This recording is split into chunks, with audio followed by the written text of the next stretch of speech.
बापोड़ा इस वक्त हमारी टीम मौजूद है। कई दिनों से मीडिया और जो सोशल मीडिया पर एक वीडियो है भाई लव मैरिज की, वो इतनी वायरल होने लग रही है कि जो कोई भी सुनने लग रहा है वो देख करके इस हादसे को और इस बड़े कांड को देख करके हैरान रह जाता है। क्योंकि गांव का ही लड़का है और गांव की ही लड़की है, वो दोनों शादी कर लेते हैं, बाह करके कोर्ट मैरिज यानी कि लव मैरिज कर लेते हैं। इससे पहले भी हम ग्राउंड मीडिया के माध्यम से लगातार एक संदेश हम देते हैं कि लव मैरिज यदि आप करते हैं तो गांव की गांव में या एक ही गोत्र में और गांव गुआंढ छोड़कर आप शादी कर सकते हैं। लेकिन भाई इस प्रकार का जो मामला जो पेचीदा है, लेकिन सबसे बड़ी बात यह है कि लड़का लड़की नादान बुद्धि में एक बड़ी गलती कर देते हैं। बावजूद उसके जो लड़का लड़की के जो पक्ष है आपस में वो एक दूसरे को दुश्मन मानने लग जाते हैं। एक बड़ा ही कांड है भिवानी जिले का जो गांव बापोड़ा है, यहाँ पर हुआ है कि लड़का लड़की दोनों घर से फरार हो जाते हैं और लव मैरिज कर लेते हैं। लेकिन जो सुनने में आया है कि जो लड़का पक्ष है भी उनको काफ़ी चोट लगी है कि लड़की पक्ष वाले हैं उन्होंने इतनी गहरी चोट मारी है कि जिसको सुनकर के आप हैरान रह जाएंगे। फिलहाल जो लड़का है भाई लाला, उसके जो चाचा जी हमारे साथ मौजूद हैं, पूरी वो वारदात पूरा जो कांड एक बार बताएंगे आपको। सबसे पहले तो राम राम जी। राम राम जी। क्या कुछ हुआ था एक बार बताएंगे उस दिन? शुरुआत से बताऊं मैं, अपने जो लड़की जो नीसू है और लाला जो रिश्ते मेरा भतीजा लगता है, उनका कई दिन से प्रेम प्रसंग चल रहा था। उसके दफा उसके बारे में कई बार पंचायती भी हुई, समझाने का काम किया, लेकिन लड़का लड़की का गांव की गांव में एक दूसरे के साथ प्रेम प्रसंग चल रहा था। परिवार वालों को ये बात पता लग गई थी पहले? पता लग गई थी, उसमें पंचायत भी हुई, उन दोनों को समझाया भी गया, लड़का उसमें मान भी गया था। और लड़की ने बाद में इतना प्रेशर बना दिया लड़के के ऊपर बाद में कि शादी करने मजबूर कर दिया, उसको धमकी दे दी या तो मेरे शादी कर, नहीं तो मैं बड़ी आत्महत्या करूं, तेरे परिवार को तेरे को फंसाने का काम करूं। वो लड़की ने इस प्रकार की धमकी दी लड़के को, या तो शादी करो नहीं मैं मर जाऊंगी और आपके घर वालों को फंसवाऊंगी, इस प्रकार का दबाव बना गया था लड़के के ऊपर। दबाव बनाया जी, दबाव बना लिया। वो लड़का ने बताया नहीं किसी को, वो इसको डर के मार को लेकर के दोनों जने चले गए और दोनों ने कोर्ट मैरिज कर ली।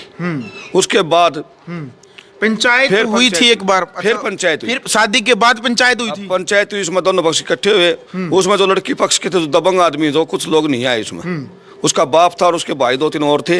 उनसे बात लड़का पक्ष ने कह दी थी पंचायत ने, जो लड़का पक्ष के जो लोग हैं, उसके बाप ने भी कह दिया गोपी राम ने भी, कि मैं लड़की पक्ष के साथ हूँ, समाज के साथ हूँ, समाज दो दंड दे, चाहे कानूनी सजा दिलवाए चाहे सामाजिक सजा दिलवाए। लड़के के पिता ने ये बातें पंचायत में बोल दी थी, कह दी थी। ठीक है, ये बात तय होगी थी भाई ठीक है, जो लड़की दोबारा जो करें चाहिए उसको कानूनी सजा दिलाओ चाहे सामाजिक सजा दिलाओ, मैं परिवार के साथ हूँ, मेरा लड़के से कोई रिश्ता नहीं। एक जो नैतिक फर्ज जो बनता है, क्योंकि भाई हम समाज के अंदर रहते हैं और कहते हैं कि समाज की परंपराओं का उल्लंघन नहीं करना चाहिए। जिस समाज के अंदर हम रहते हैं, जिस संस्कृति की डोर में हम बंधे हुए हैं, उस संस्कृति की डोर का हमें मान सम्मान रखना चाहिए। भाई लड़के के पिता ने बड़ी पंचायत में एक बात कह दी थी कि मेरे बेटे का यदि कसूर, जो भी पंचायत जो दंड देगी वो दंड मान्य होगा। लेकिन परिवार उसमें दोषी नहीं है। सबसे बड़ी मानसिकता, जो घटिया मानसिकता का परिचय लोग यही देते हैं कि एक दूसरे आमने सामने दुश्मन बन जाते हैं। पंचायत में बातें बोल दी थी पिता ने कि जो कसूर, जो पंचायत, जो समाज सजा देगा उसके लिए तैयार है, लिखित में ले लो, लिखित में ले, इस प्रकार बातें बोल दी थी। फिर लड़की वाले जो पक्ष है वो पंचायत में आया, कोई लड़की वाला, उसका जो लड़की का बाप था राजेंद्र कुलिया, वो आया था, एक तो उसका भाई था, वो तो आए, तो जो उसके जो चाचा था वो दबंग है, जिन्होंने पहले ही मर्डर कर रखा था, वो नहीं आया, उनको बुलाया गया था, वो ले पंचायत में नहीं, हमने तो जो करना वो करांगे।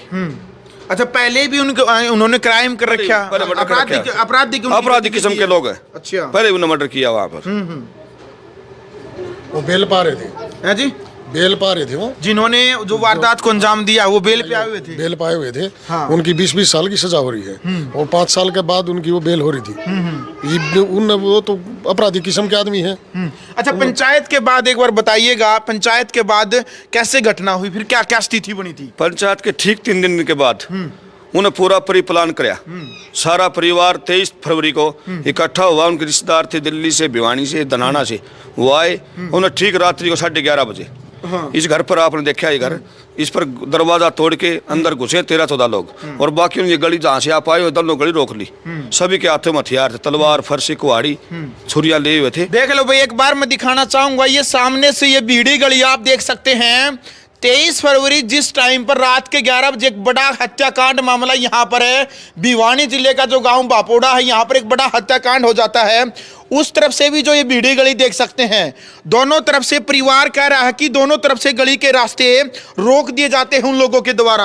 हाँ जी, दोनों तरफ से रास्ते रोक दिए जी। रोक करके 13-14 लोग घर में घुसे, दरवाजा तोड़ दिया। वो जो सोमवीर भतीजा लगता जो मेरा, उसको घर से घसीट लिया, अंदर कमरे से तोड़ कर उसको घसीट लिया, उसको मारना। सोमवीर ये लाला का भाई है, लाला का बड़ा भाई है, बड़ा भाई, बिल्कुल शरीफ जी। मजदूर था, मजदूरी करके अपने बाल को पालता था। हाँ। और दूसरे कमरे उसका पिताजी सुतारा गोपी राम, वो जब उसने चीख सुनी, किलकी मारने लगे बच्चे, जब वो भी उठ करके आया तो दोनों बाप बेटों को उन्होंने उठा लिया और लड़के को इस गली से घसीटते हुए लेके काटते हुए और परली गली से गोपी राम को लेके, उसकी जो घरवाली है कमलेश गोपी राम की, उसको भी चोटें आई। क्या लिए हुए थे वो? तलवार फरसे हाँ। और छुरियां थी उनके पास। उनसे उन्हें काटना शुरू कर दिया। ये गली जो आज धो दी आपने, कुछ तो चिट्ठे हम दिखावांगे, पूरी गली खून से लथपथ थी। देख सकते हैं जो ये गली है ये खून से लथपथ थी। एक बार हम आपको दिखाएंगे कि अभी भी जो खून के छिट्टे हैं, ये देख सकते हैं यहाँ पर है, ये दीवार धो दी गई है क्योंकि यहाँ पर इतना खून खराबा हुआ था। ये निशान ये देख सकते हैं, ब्लड के निशान है, जो खून के निशान है अभी भी जोंगे। तो यहाँ पर है बने हुए साथियों, उस परिवार के ऊपर क्या बीती होगी, जिस परिवार के ऊपर इतना बड़ा संकट छाया था, जिस परिवार का एक बेटा रात को लगभग 11:30 बजे इस बीच गली में काट दिया जाता है और उस सुनने में आके उसके पिता के भी हाथ काट दिए। पिताजी के दोनों हाथ काट दिए, दोनों हाथ। उसका ऑपरेशन, एक हाथ तो बिल्कुल खत्म हो गया, दूसरा हाथ की डॉक्टर ये करे कि ये कामयाब हो या नहीं हो, हमने ऑपरेशन कर दिया, 10 दिन के बाद पता चलेगा उसका भी। वैसे दोनों हाथ उसके कंडम हो चुके, दोनों हाथ कंडम। अभी कहाँ इलाज चलने लगा? रोहतक पीजीआई में। रोहतक पीजीआई में। तो एक जो बेटा था, जिस बेटे की तलवार के साथ जो काट दिया था, उसकी मौके पर ही मौत हो गई। मौके पर ही मौत की। यहाँ से कम इस घर से कम से 100 मीटर घसीट के लिए काटती हुई, जैसे टुकड़े नहीं करते इस तरह डॉक्टरों ने बताया बड़ी उसमें MLR रिपोर्ट में 60 निशान है शरीर के ऊपर। 60 निशान थे, हाथ बिल्कुल अलग अलग कर दिए थे इसके यहीं पर। हाँ। पोस्टमार्टम जिस डॉक्टर ने किया, उसने बताया कि इसके शरीर पर 60 घाव है। परसों का जागरण अखबार में है, मतलब जो पुलिस बयान लेने गई उसके गोपी राम के, जिसके हाथ कट रहे हैं, तो पुलिस डॉक्टर तो मिली होगी, तो डॉक्टर ने ये बताया कि इसके शरीर पर 60 घाव थे तलवारा के। हाँ, परिवार ने ये भी कह दिया था कि भाई लड़का लड़की ने गलती करी है तो सजा उनको मिलनी चाहिए, परिवार दोषी नहीं है, ऐसा बोल दिया था। हम तो आज भी कहा, पहले पंचायत ने इस मर्डर होने से पहले भी कह दिया था कि बिल्कुल गलत कराया है, हम समाज के साथ, समाज जो सजा दे हम समाज यानी कि आपका जो परिवार, आप मानते हैं कि लड़के ने गलती की, लड़के ने इस प्रकार गांव के गांव में शादी नहीं करनी थी। हम सामाजिक आदमी बिल्कुल गलत कराया जी, और आगे भी ऐसा नहीं होना चाहिए। अगर ऐसे हादसे होते रहे तो निर्दोष माँ बाप का क्या कसूर था? मारना था तो उसको मारते। समाज में और उसका बात का भी पड़ता असर, और बच्चों पर भी। अगर ऐसा करो तो कल ऐसा हो जाएगा, कल ऐसा हो जाएगा, हर ऐसा होगा। अगर गलती कोई करके दंड माँ बाप भर रहे हैं, ये गलत है बिल्कुल। देखो भाई, ये एक ये जो वीडियो हम जो बनाने लग रहे हैं, ये एक सामाजिक संदेश के तौर पर है, क्योंकि हरियाणा नहीं, देश के पता नहीं कितने गाँव के अंदर है आजकल लड़के लड़कियां हैं एक दूसरे के प्रेम प्रसंग में पड़े हुए हैं, और गांव में है जो शादी कर लेते हैं और बाद में पंचायतें हैं वो एसपी साहब से मुलाकात करती है। लेकिन एसपी साहब भी कहता है कि कानून के आगे खुद एसपी साहब की भी नहीं चलती। तो खुद एसपी साहब कहता है कि हमारी जो भारतीय कानून व्यवस्था है वो ऐसी है कि गांव में लड़का लड़की शादी कर सकते हैं। लेकिन आपको बताना चाहूँगा साथियों, हमारी जो भारतीय संस्कृति है और जो भारतीय संविधान है, ये एक दूसरे के आमने सामने है। क्योंकि भाई आप सभी जो बातें हैं, आप कानून ये मत समाज को, कई लोग क्या करते हैं, जो नए लड़के लड़कियां हैं वो समाज को कानून का पाठ पढ़ाने लग जाते हैं और कहते हैं कि भाई जब कानून अथॉरिटी देने लग रहा है तो हम शादी कर सकते हैं, कि जब कानूनी मना नहीं कर रहा है तो ये समाज है कौन मना करने वाला? क्यों भाई जी? जो आज के टाइम पर जो लड़के लड़कियां हैं वो समाज को ही कानून का पाठ पढ़ाने लग जाते हैं। बिल्कुल गलत है। अगर ऐसा ही होता तो समाज तो टूट जाएगा, खत्म हो जाएगा। क्या का भाईचारा रहा ये?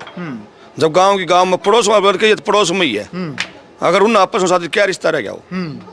ये सामाजिक ताना बाना हो, खत्म हो जाएगा। तो अच्छा, लड़के से या लड़की से बाद में कोई बातचीत होने का प्रयास हुआ? कोई बातचीत उन्होंने प्रयास किया वो बात करने का? हमने कोई प्रयास नहीं किया, ना हम करा। उसकी वजह से परिवार खत्म हो जाता। तो परिवार को कैसे पता चला था कि उन्होंने शादी कर ली? उसके आपके माध्यम से किसी वीडियो डाल रहे, सोशल मीडिया के माध्यम से, और हमारा उसके साथ कोई तालमेल नहीं और ना हम करा। और क्या नुकसान जो लड़की पक्ष वाले हैं, आप बता रहे हैं कि एक के हाथ काट दिए, बाकी जो एक की जो डेथ है वो हो गई है, बाकी क्या नुकसान उन्होंने किया? बाकी जो गोपीराम की जो घरवाली है उसके गोड्डों पर चोट लग रही है। अच्छा, उसको जो पड़ी ऊपर उसको उठा कर फेंक दिया, बेहोश होगी बेचारी, पहले से बीमार हो।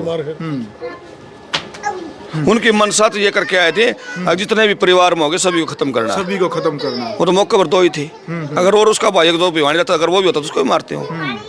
कोई चेतावनी वगैरह, कोई धमकी वगैरह दी है? धमकी तो एक बार 23/11/2023 को उनका झगड़ा हुआ था, उसमें उन्होंने पहले भी आया था, उन्होंने कोई केस वगैरह चल रहा होया था, उसके बारे में दरखास्त दी तो फिर वो राजीनामा भाईचारा में कर लिया गया। उसमें भी 8 आदमियों नाम थे, वो इन्होंने आज ये मर्डर किया, उन्हीं के पहले नाम थे, उन्हीं के पहले नाम था और उन्होंने ही अभी मर्डर कर दिया। तो अभी कितने लोगों के खिलाफ FIR दर्ज करवाई है? 14 नाम बाय नेम FIR दर्ज है, बाकी जो हमने अन्य में जो दे रखे नाम अभी तक उन पर कोई कार्रवाई नहीं हुई है। 14 व्यक्तियों के देख सकते साथियों, 14 व्यक्तियों के बाई नाम FIR कटवा रखी है और बाकी अन्य है, क्योंकि एक बताने लग रहे हैं कि एक बड़ा गिरोह यहाँ पहुंचा था मर्डर करने के लिए। ये गली रोक दी गई थी, उस तरफ से भी ये गली रोक दी गई थी और यहाँ पर रात के 11 बजे खून खराबा किया जाता है। देखो भाई, परिवार ने जब पहले ही बड़ी पंचायत में, गांव की एक पंचायत हुई थी, उसमें कह दिया था कि हमारा कोई कसूर नहीं है, लड़का लड़की ने यदि कोई गलत कार्य किया है, यदि उन्होंने शादी की है तो उनका भुगतान भी वही करेंगे। लेकिन यहाँ पर देख सकते हैं कौन सा मकान है जी, एक बार दिखाएंगे एक बार। ये जो मकान है, इस मकान में तोड़ फोड़ करके अंदर एक ऐसी मनसा लेकर के वो आए थे कि ये मकान तोड़ फोड़ करके, देख सकते हैं ये दरवाजा तोड़ दिया था, ये दरवाजा तोड़ करके जो आरोपी हैं वो अंदर घुसे और उनकी एक मनसा थी कि इस परिवार के जितने भी जो सदस्य हैं उन सदस्यों को मार डालना है। साथियों, एक निवेदन हमारा ग्राउंड मीडिया के माध्यम से, देखो ये तो मोबाइल फोन, आज मोबाइल फोन के कारण आज इतने अपराध होने लग रहे हैं समाज के अंदर। एक संदेश है कि यदि किसी भी गांव के अंदर, बहुत सारे केस हमने भी ऐसे देखे हैं, हालांकि उनके ऊपर हमने वीडियो नहीं बनाई है, कि लड़का लड़की गांव में शादी कर लेते हैं, लेकिन निवेदन है कि आपस में इस प्रकार की रंजिश से एक बड़ा कहीं ना कहीं हत्याकांड हो जाता है उस रंजिश के कारण। साथियों, फिलहाल कमेंट बॉक्स में आपने अपनी राय रखनी है। कोई अपील पुलिस प्रशासन तक, हरियाणा के गृह मंत्री अनिल विज तक कोई अपील करना चाहते हैं गिरफ्तारी को लेकर के, किस प्रकार की न्याय परिवार चाहता है? आप चाचा लगते हैं लड़के के, कोई अपील करना चाहते हैं? हम तो ये अपील करा दे, 14 जिसके नाम बाई नेम मुकदमा दर्ज है सभी गिरफ्तार होने चाहिए, और बाकी जो अन्य जो उनके रिश्तेदार थे उनको भी गिरफ्तार करना चाहिए, और जो ये दोषी हैं 14 इनको फांसी की सजा होनी चाहिए। फांसी की सजा की अपील कर रहे हैं। निर्मम हत्या, बिल्कुल। मर्डर तो आपने देखे ना, हमने देखे हैं, ऐसा जो ये मर्डर हुआ सोमवीर का, ऐसा मर्डर तो हमने देखा नहीं, बिल्कुल काटते हुए ले गए यहाँ से। रोक आप जाए, ऐसा हादसा दिखा, पहली बार देखा जी। रोक आप जाए, अगर उस हाथ आप उस बॉडी को देखते तो हम देखिए बॉडी बिल्कुल टुकड़े टुकड़े कर रखे थे उसके। अच्छा, जो देश की बेटा बेटी हैं, आप काफ़ी समझदार हैं, बड़ी उम्र है आपकी, बहुत कुछ आपने देखा है। जो बेटा बेटी गांव में शादी करने की एक बड़ी गलती कर देते हैं।